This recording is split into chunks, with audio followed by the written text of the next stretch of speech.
Okay. All right, so first thing I'm going to start, is just kind of the basics of using IPython. So MathEngine uses this library called IPython. It uses interactive notebooks like this, you can see. And it's all based around the idea of, adding cells. So if you add a cell, by default, it's a code cell. That's where, you'd put in the Python code. Something like print. And then Control Enter, it'll execute that code. So all the cells are running on the same instance of Python on the back end. So any variable that you define in one cell will be accessible through all the other cells. The other type is kind of more for presentation. You can use something called Markdown, and that just lets you create these nice headers. It's kind of like the same formatting that you'd use in like a wiki, like Wikipedia. Let's give a quick example.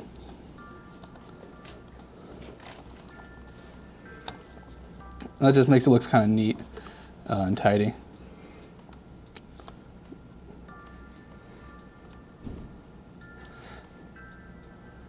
So the first step in using MathEngine is creating what's called the time series repo.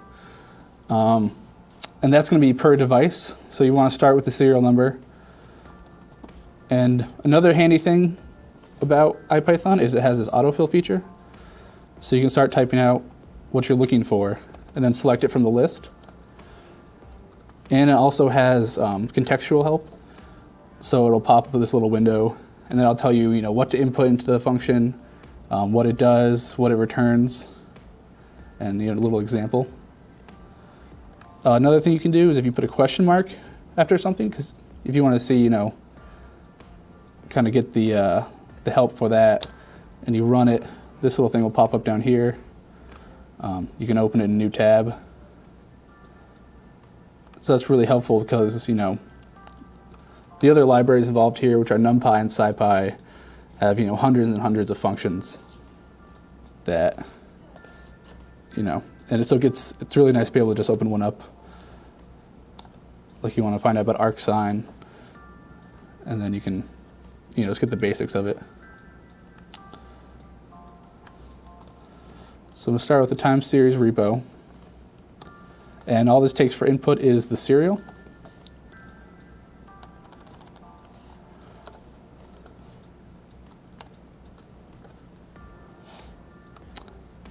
And now, so what that is essentially creates an object that contains every time series of data, which is essentially a channel has time series that are divided up by sample rate. So time series is just a string of points at a certain sample rate. And you can access those through this get all time series. And here you see you can define sensor, channel, sample rate, start and end time. These are all optional. So if you don't enter anything, then it'll just pull in all your data. And then you can narrow it down by sensor. This sensor only has one channel in it.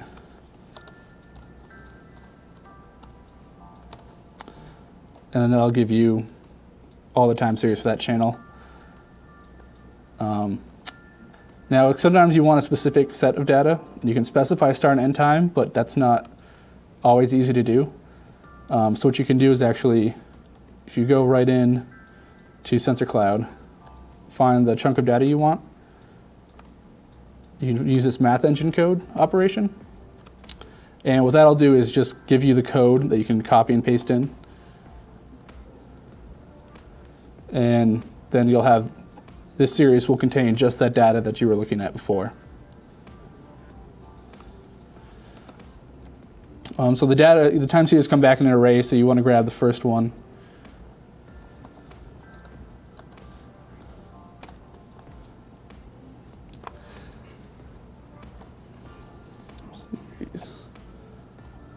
So from that series, you can get,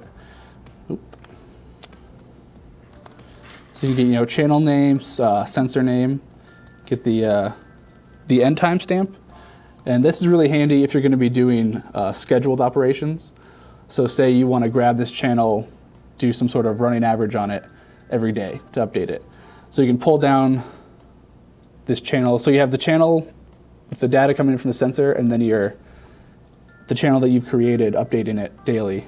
So you can pull down the channel that you created, get the last timestamp, and then you'll know where to start with the new data for that day. So instead of doing all the data at once every time, you can do it only what was collected since the last operation.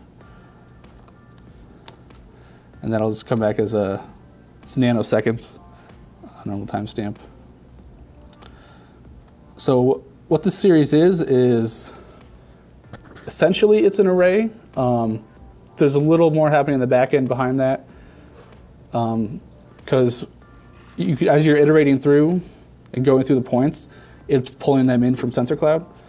So if new data gets added, it's going to be pulling that new data. So it's sort of like an array without a defined end. And the way that the way that's stored is it's an array of tuples, which is sort of just like an array of two. So you have the timestamp and the data point, or the value for that data point. And the easiest way to loop through, you can just say for each point in the series. Let's go through the first 5 to save time.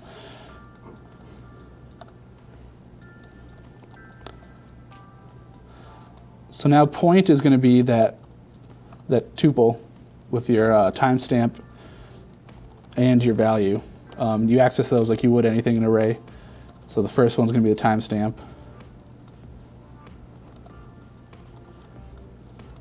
And the second one is going to be the value.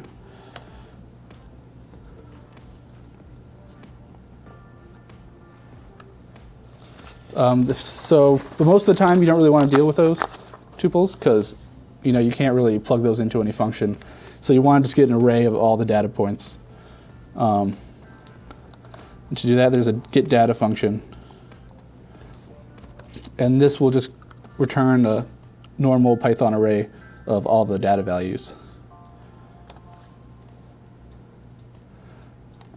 And then, one-dimensional array? What's that? This comes back as a one-dimensional array? Yeah. And same with the timestamps.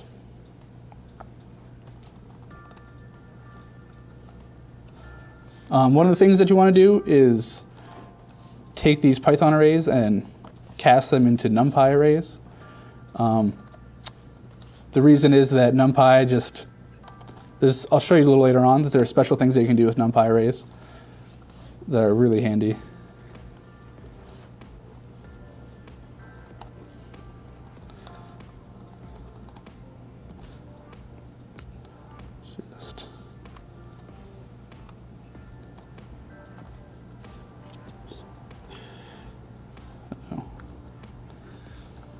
So yeah, so now I can print out the first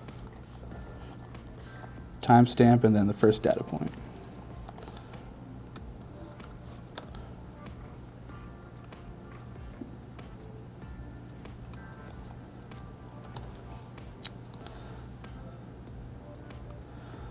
So just a quick, it would take a very long time to go through everything that NumPy can do.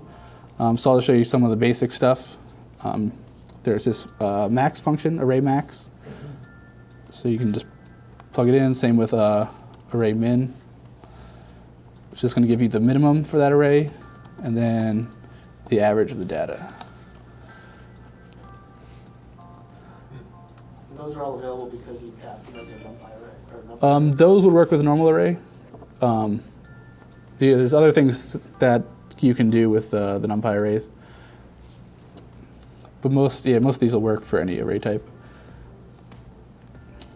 Are those functions a part of SciPy, or is that part of just normal Python? That's part of SciPy. So everything from SciPy and NumPy is imported by default. So normally you would say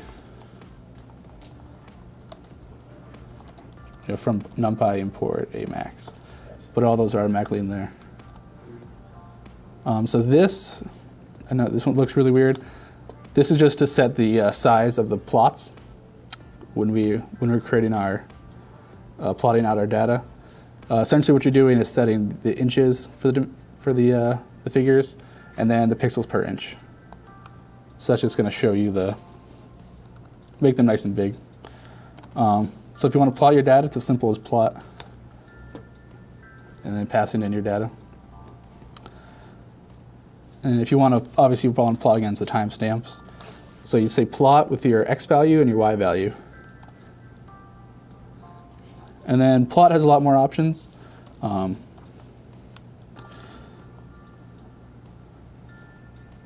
You can do lots of things like colors and line, if you want to have like dots or stars or things like that. So the syntax is similar to It's MATLAB's syntax? almost exactly, yeah. Like if you look at the documentation for both, they're pretty much exactly the same. There's a webpage, it's just called NumPy for MATLAB users. How to do things you know how to do in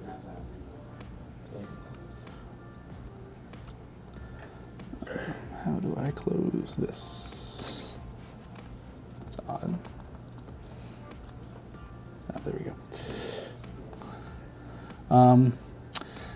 So yeah, that's a really basic plot. Matplotlib tends to leave this space in here because it likes to keep everything, nice and rounded. So it's like 3.5.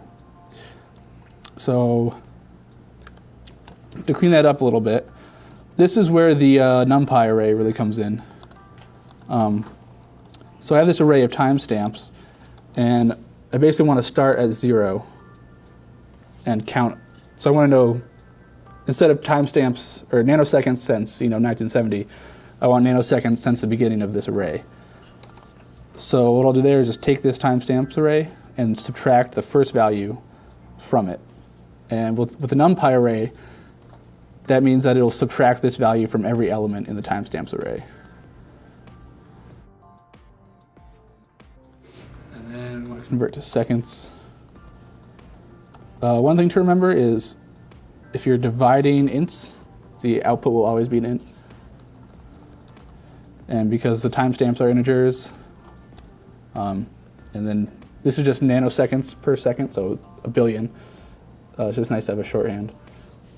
So I have to cast it to a float because otherwise the times will just come back in all integers, and we'll round them all off.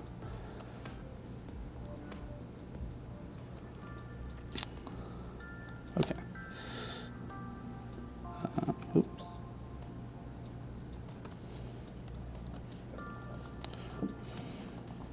Yeah, that would be helpful.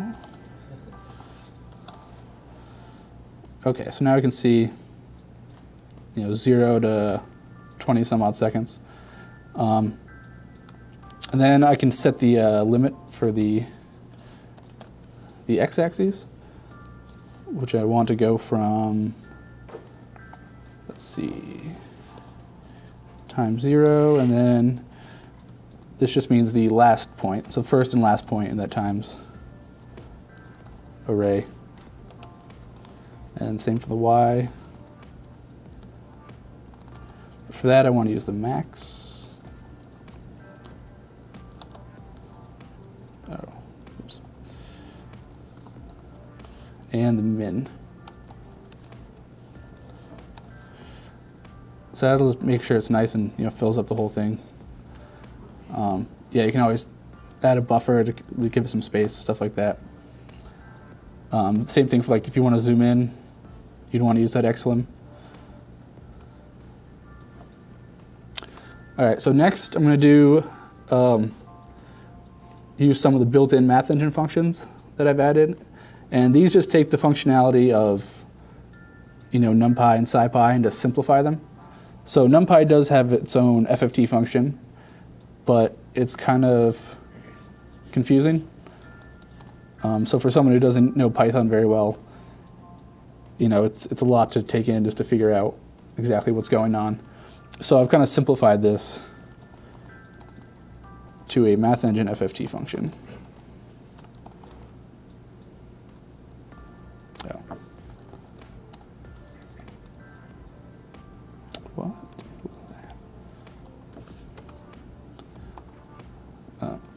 Yeah, there's lots of weird shortcuts that I accidentally clicked one. Okay. So for this FFT, you just pass in the data and the sample rate. And you can do max and min if you want to look at a specific area. But for now, let's do everything. And we'll get the sample rate from the series. So what MathEngine, or what the FFT passes back is the actual FFT values and then the frequency values that correlate with them, so that you can plot those accurately.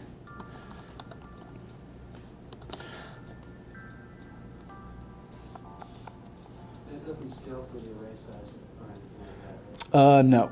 No, yeah, at the moment it doesn't. So you want to do,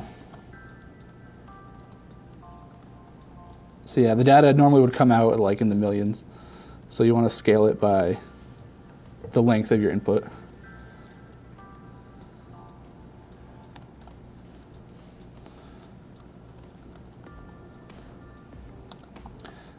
And then frequency in the X, FFT in the Y.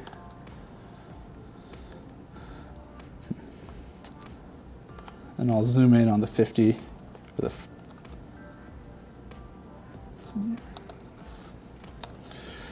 okay, so this, as you can probably tell, looks really, really awful. If you see an FFT like this, especially looking at the data, you know, there's kind of a nice, there's a nice frequency to it. So we should be seeing a really clean peak at a certain frequency. But if you zoom in, you can kind of see, you know, why we're not getting that. You know, there's lots of dropped data and big gaps. So to fix that, we're going to use the MathEngine interpolate. And what that does is basically if it sees a gap larger than the expected gap between points, it'll fill it in. And I'm going to create channel 1 enter.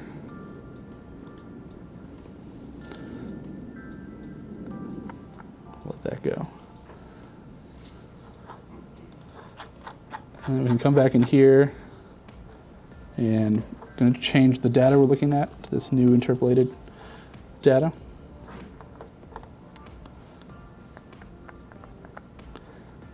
Shouldn't take too long.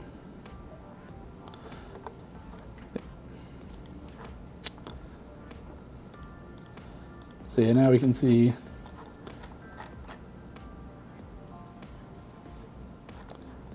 if it loads. Yeah. So yeah, and I can see where it's filled in all those gaps. Does it give you an option to choose what type of interpolation you're doing? No, it's just a pure, right now it's just straight line. Oh, it's like a zero. Yeah, yeah. So one reciprocal. Are they different colors? You have green and orange up there? Yeah, the green is the data with the gaps and the orange is where it is, Filled in? yeah. So obviously it's not, you know, extremely accurate. You kind of get these straight lines between them.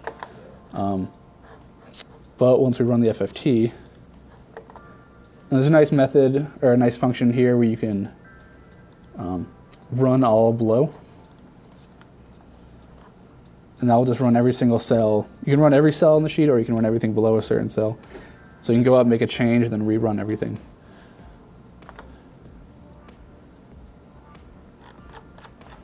And now we're seeing what we're expecting. So you had nice harmonics. Oh, whoops. Yeah, that's the, there we go. So yeah, that looks much, much better. So next we're going to look at some of these peaks.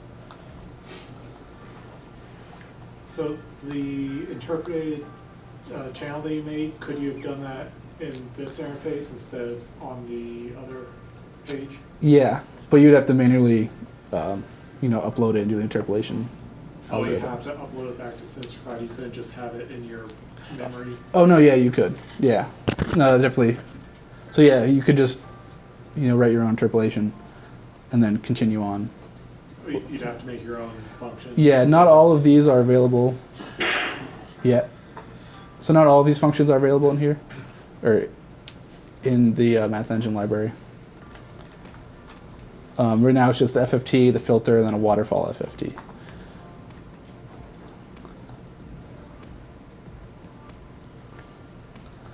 So this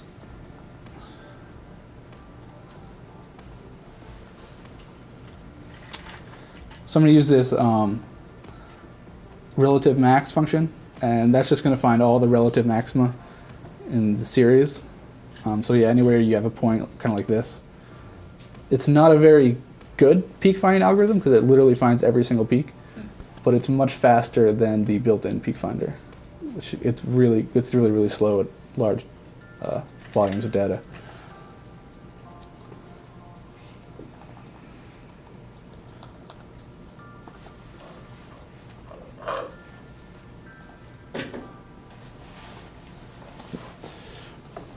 Data turns an array for some reason, so just take the first.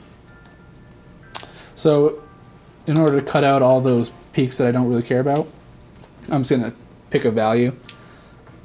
So I think right around, say 100. We might miss these, but I'm mainly worried about these peaks here. So the list that it returns is a list of indexes of where those peaks exist. So to get the value, I just look at that index in the array.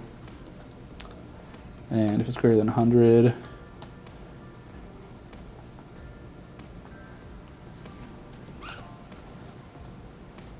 we'll use. So Python has some nice string formatting options also. So this lets me just display a floating point number with only 2 decimal points. And then I'll pass in the value and which frequency it occurs at.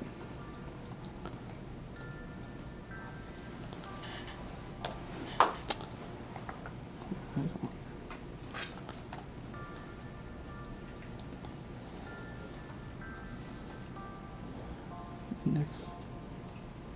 Oh, okay. Yeah, I want the FFT, not the data. So yeah, so there's peak at 5.3, 10.6, 50, and misses these two, and then 31, 37. So I'm just going to grab that value of the first peak, because that's what I really want to see. So now, we're just looking at that 5.3 hertz peak.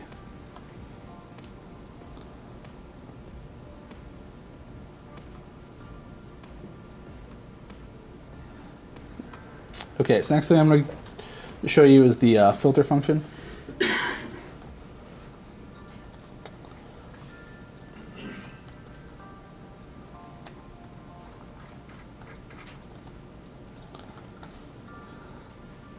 And that just makes a really simple way to just pass in your data, sample rate, filter type, low pass or high pass, and the frequencies that you want to happen at.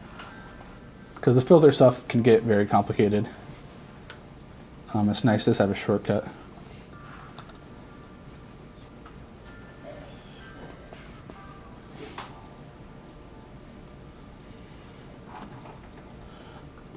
Right. I'm going to do a low pass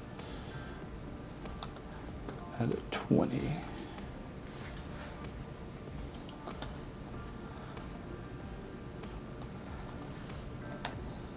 I'll plot the original data and the filter next to it. So yeah, you can plot multiple data series on the same graph.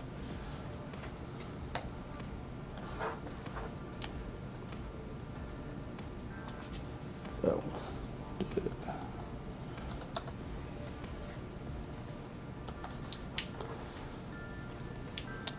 I'll zoom in a little to make it clear what's happening.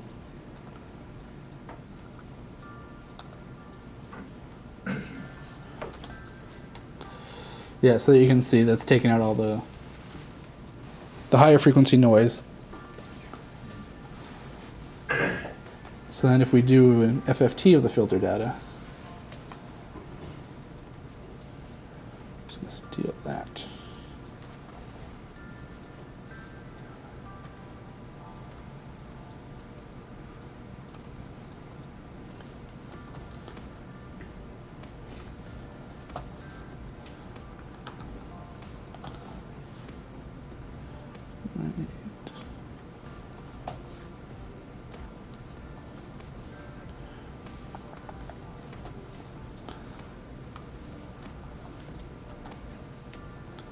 Change data This is just looking at the length of the data. Okay. So yeah, filtered will be the same. Because it uses filters in both directions so that it doesn't lose any points on the end. So it'll be the same size. So yeah, so you can see they're still a little bit above 20, just from the round off. Can you display the amplitude and the frequency on the graph? How do you mean? Can you Like- display the values of the amplitude and the frequency at the peaks on the graph? Yeah, you can add these annotations. I'll show you. This is, you can't, there's no like interactive way to do it.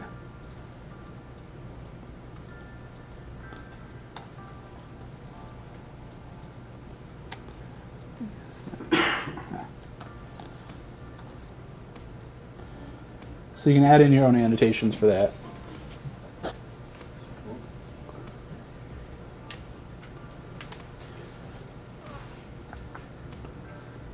Yeah, then if I go up, I can increase the order of the filter.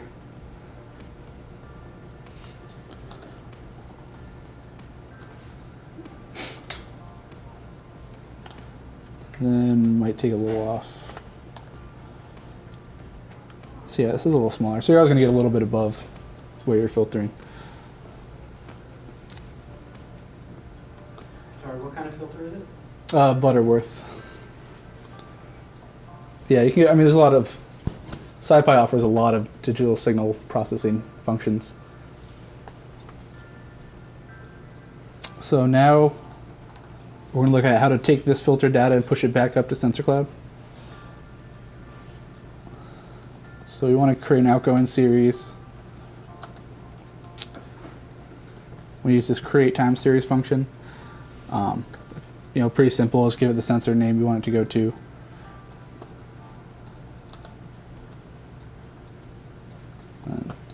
Channel name. Can you create a new sensor name from this? Yeah, if you do a new sensor name or new channel, it'll just create it automatically. Does that mean if you have a typo, you'll create a new one and then you have to? Yeah, essentially.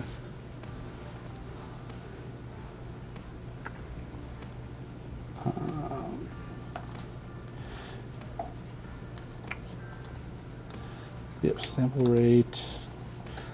It's all the same as it was before. We'll just use it from the original series. And the sample rate type is just hertz or seconds.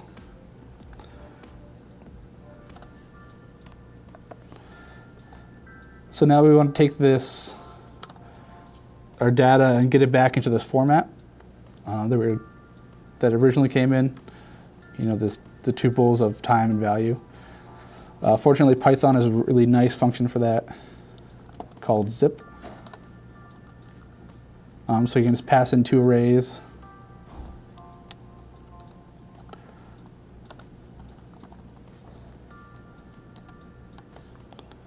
And it'll zip them up into an array of tuples.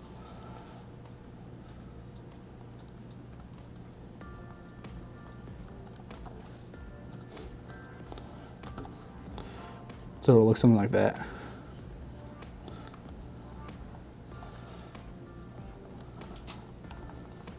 And then, so each time series has these three functions for adding data. So there's push, which is sort of you're adding it to this time series, but you're not uploading it yet.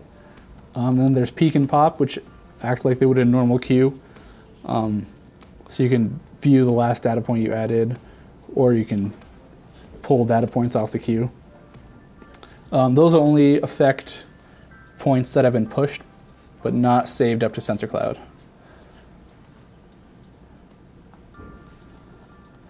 So we'll just push this out data to the queue. Save it, and that'll commit everything in there to SensorCloud. Another important piece is, a really handy thing to do, is this tag as MathEngine function.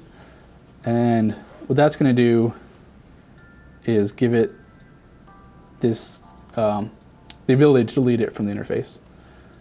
So if you're kind of just want to keep running your data over and over, it's really nice to be able to delete it and run it again.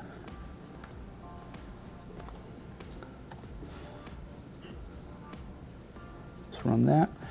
And then if we refresh here,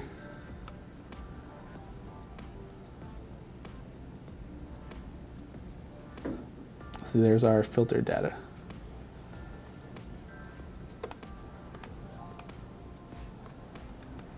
So now you can see it all together.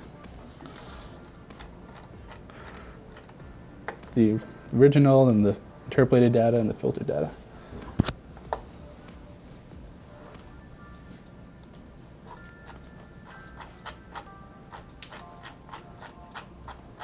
And it's not in here, but there is a scheduling toolbar, which it's pretty simple. It lets you set next time you want to run, how often you want to run, and it'll execute the code in this notebook.